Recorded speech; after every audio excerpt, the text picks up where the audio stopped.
Hey, Chad here. I am usually at my desk working. Unfortunately, my youngest daughter took our vehicle and it seems is making a noise, so I'm here waiting for her to get out of volleyball practice, and I'm going to switch cars with her and see what the noise is. Hopefully it's just something with the AC or maybe a belt or something like that, but we'll find out. But so I'm not able to kind of make the typical video that I would, but I still want to make something that I hope is beneficial to you. Today I had a conversation. It was supposed to be like a half an hour conversation with somebody I hadn't talked to in about 10 years.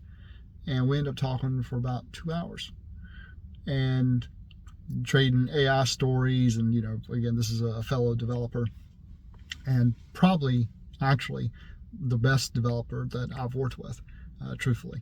And so I actually told him that today. But our paths crossed again, and I was like, great, let's catch up.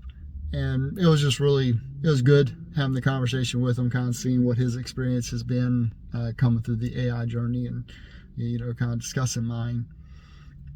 And we've both gone down the entrepreneurial route of beyond just simply writing code, though that's what we enjoy the most, is the actual development, and how AI has changed that, so that it's not so much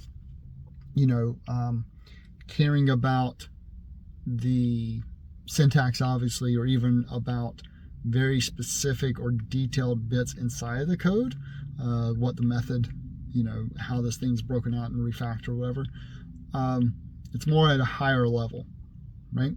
And that's what intelligent engineering kind of lets you do, because you can actually verify the AI output, but you do it at a higher level. You don't necessarily have to check every single line. There's nothing to preclude you from doing so, and sometimes it is still required, because no matter what, remember this: the AI is not going to be the one that's fired for releasing a massive bug into production.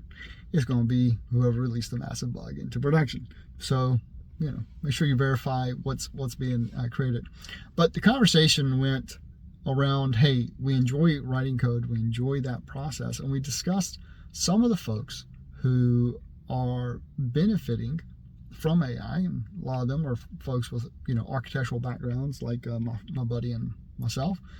Others are project managers, folks who can understand how to take complex information and put it into individual issues, if you will, put it into block size bits that an AI can work from. And others are domain experts.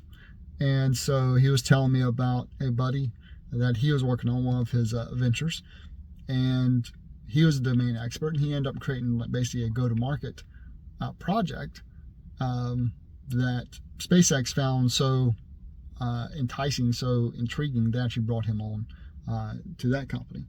But while we are able to, from a technical perspective, he and I were talking, and it's like sometimes we restrict ourselves because we know how complex or how long something would take, the complexity behind it, versus folks who don't have that understanding. They might just jump in and do it because they just don't know any better. And that's actually not a bad thing, because they can actually get to market. They can jump in, do the thing, and it may not be the best architected thing in the world, but it will actually let them get to market quicker. And then they can, backfill and make sure everything's actually, working as you would want it to work. So either way, all that to simply say this: intelligent engineering is a way for you to take something that somebody has started that wasn't done architecturally well and get it in shape. It can also be something that you do as an exercise with your entire team to make sure the code that you're generating from day one is in shape. But no matter which way you start, ultimately you need to make sure your systems are something that don't leave you exposed. At the same time, as engineers, sometimes we lean so heavily on making sure everything's right that if you are trying to do something on your own, you might lean on that a little bit too much versus getting it in front of people and getting it to market. So I'm Chad Carter. I defined intelligent engineering, and I help teams create production-ready software. And this is you already know this video for senior .NET engineers and other engineers as well, and you already know what you're doing. So now go and ship your code and get in front of people. And I'll see you in the next video.